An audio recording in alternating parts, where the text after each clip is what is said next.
Hello and welcome to the week. Today we are talking about the suicide pain, the pain that drives people to take their own lives. It is devastating, it's debilitating, and there is a doctor in Pune, Dr. Jaydev Panchawagh, who runs a clinic that is solely dedicated to the treatment of this pain. This is known as a trigeminal neuralgia, which begins from the jaw and it kind of spreads to the forehead. It is so debilitating that for those crucial few seconds for which it occurs, people completely stop this, they become still, they just go numb.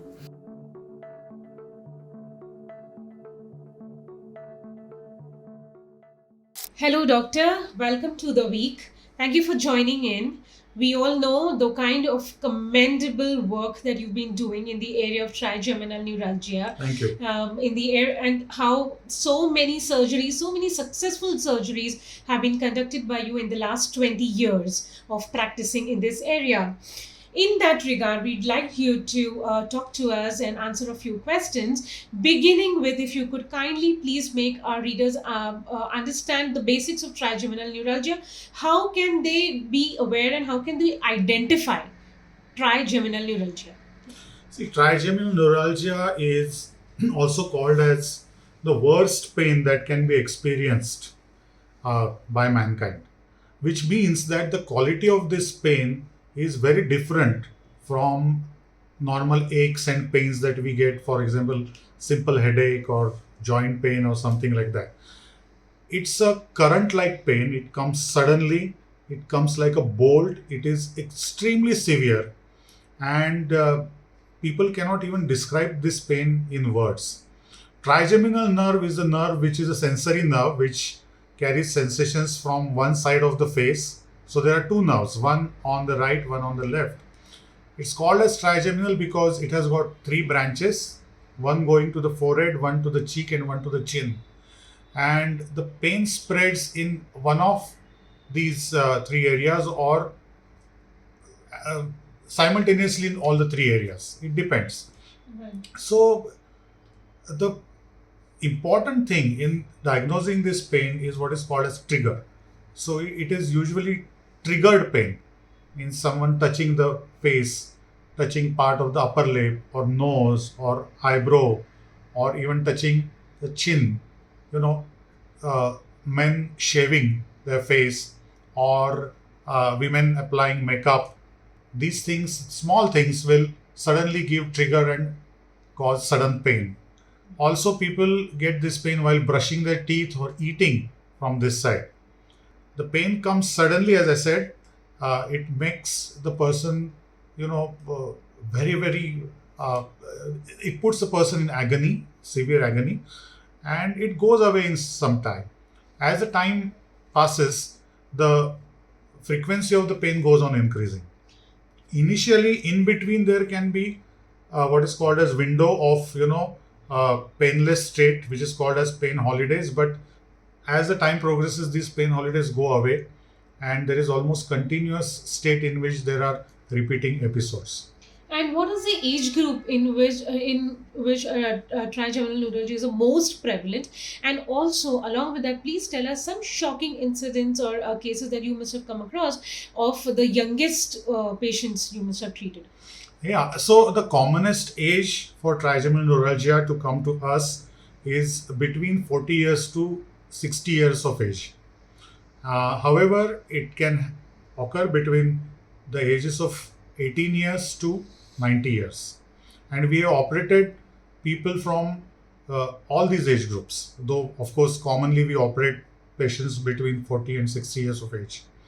The youngest person, as you said, that we operated was a 17-year-old girl. I don't remember 16 or 17. It was about 12 years back. And she had very, very severe pain. She was unable to carry on with her daily activities and her studies.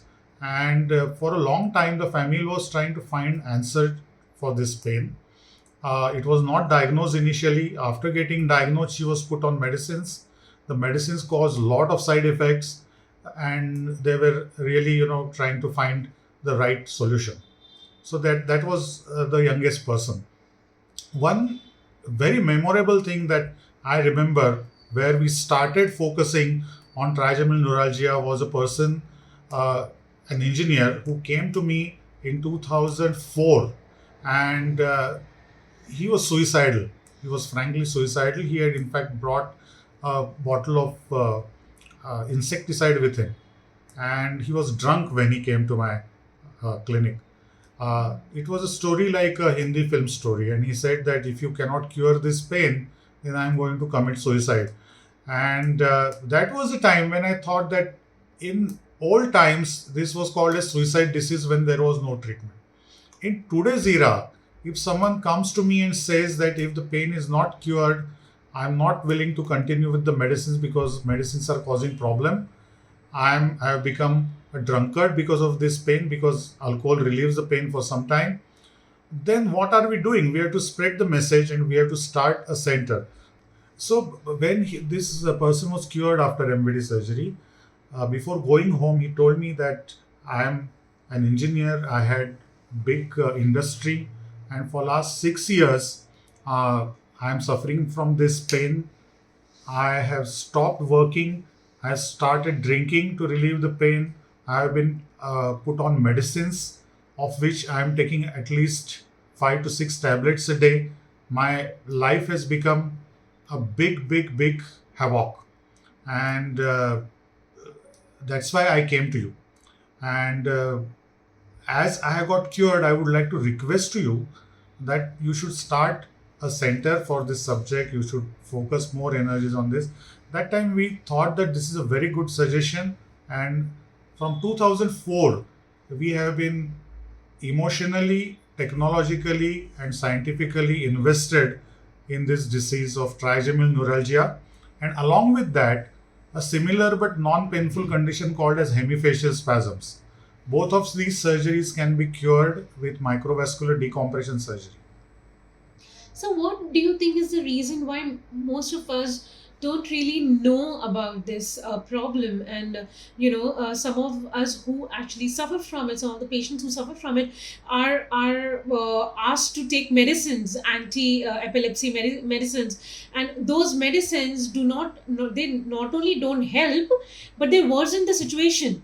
Right. So, what is the reason for this misinformation, misdiagnosis, and lack of awareness in India? So there are multiple factors. It is not only in India. We at our MVD surgery center have operated patients coming from the UK. We have operated one person from Canada, from Australia, even the US. So it is prevalent everywhere. The first surgery was done in the US in 1970, and it proved that this disease can be cured. Even today, many people treat this with medicines because medicines are very easy to give and take, but the medicines are the ones which make you drowsy. They affect your brain. People start having depression with that. They start losing balance while walking as the dose increases, or many other side effects are there. So no one can have these medicines for the whole life, and the disease is usually progressive because the blood vessel and nerve which are in contact, which is the cause of this disease, this blood vessel goes on elongating in its length. The severity of the disease also increases with time, and so medicines become useless in a given dose, so dose goes on increasing. So on one side the person is suffering from the side effects of the medicine, on the other side the person is suffering from the pain. And actually there is third side to it, and that is causing severe anxiety. So this is a very deadly mixture of pain, medicine side effects, and continuous anxiety.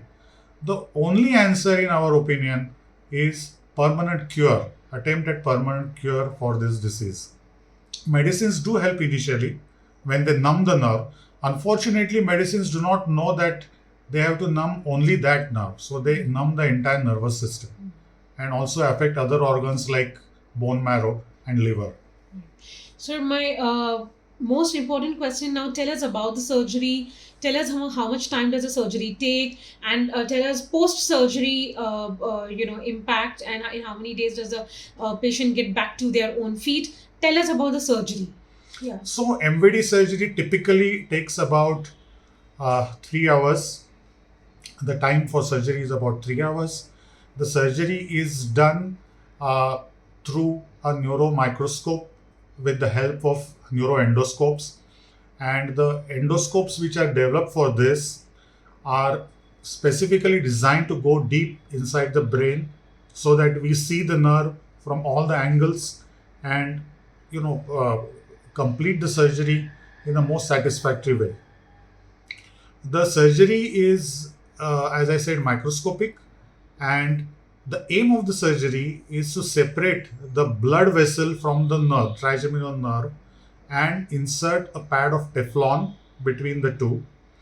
The problem of the surgery, the main crux of this surgery, is that this compression of blood vessel on the nerve lies deep inside, about 12 centimeters to 13 centimeters depth from the surface. So you have to operate through a very narrow corridor and the place on a place which is surrounded by very eloquent and important structures. So the technological help is needed, and of course the experience also helps in that.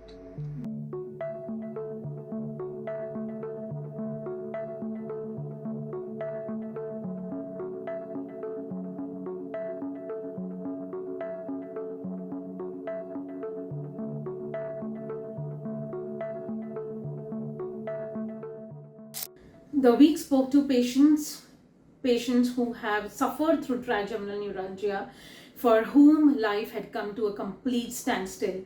There is a newly married couple, Nandita and Himanshu, for whom trigeminal neuralgia spelled doom for their new marriage, because they just did not know what was happening. Nandita was suffering from recurrent episodes of this debilitating pain, and this took a toll on not just her married life but also her work life, her personal equations with her in-laws and with her husband. So, Himanshu is Nandita's husband. Thank you, Himanshu, for joining in, because both of you together will be able to give us the right picture as to the impact of trigeminal neuralgia in your lives. So, Himanshu, could you please also add your own experience? Yeah, definitely. So, this is something which I had never heard of. So, mine was purely an arranged marriage. Okay. So, we just went, we spoke, and then, we got married. Okay. And it was during COVID. Okay. Right? And then she did mention a couple of times that, I have a problem, like there is a slight pain. So, even I was unable to figure that out. Obviously, I'm not a doctor, right? So, I didn't know that. I thought, okay, that is again a dental problem. Yeah. So, then we started visiting the same doctor at Bangalore. Okay. And they took all the entire X-ray, they checked. Even I still remember that, they were using something and they were like hammering the teeth, right? Okay. And still there was no, they said this is not at all the dental problem. Yeah, that's when we started going to neuro doctors. Yeah. And then we changed about 4 doctors. Achha. Yeah, because so there were a couple of things. So one is that once we got to know that this is the nerve problem, then we went to Ramaya Hospital at Bangalore, which is a very famous hospital. Okay. And so nobody would directly suggest a surgery, right? Okay. So they'll start with the medicines, then see how it is progressing. And we were like, we thought, okay, in an year's time, it might subside. So like we are taking tablets, in 1 year it will go off. Yeah, right? and the dosage is going on increasing. And the dosage is increasing. And I don't know, like we did 2 surgeries, minor surgeries, but nothing happened. So after a couple of months, it again started, like it shooted up. So usually what happens is during winter and when the environment is cold outside, the amount of pain increases. After that, we changed to another doctor. Okay. And then he was trying to, his name is Dr. Mayer, and they changed the tablet also. It was a different tablet. And then we are trying and consulting with the same doctor. And then I happened to move to Pune because of my work. Okay. So we were like, okay, we came here, we were just continuing the same tablet. We in fact even did a telephonic call with him to see what tablet should we take now, or what is our next step, Yeah. right? Okay, And then he asked to continue the same tablet. Okay. And then at one day she fell ill. Okay. So she was like, I don't know what was running through her mind. She thought, I will try to find something now, and she started looking at YouTube, and that's how she landed up on Jaydev sir's page. One thing what I liked about the doctor is like he saw and he said, MVD is the only option. Like, I have a solution, it will happen. Trust me. Like, we both were like very happy. 2 weeks later, we got admitted there. She got, and then they operated, and after 4 days, we got discharged. Also, we came back home. So there's something very interesting that I want to call out, because see, until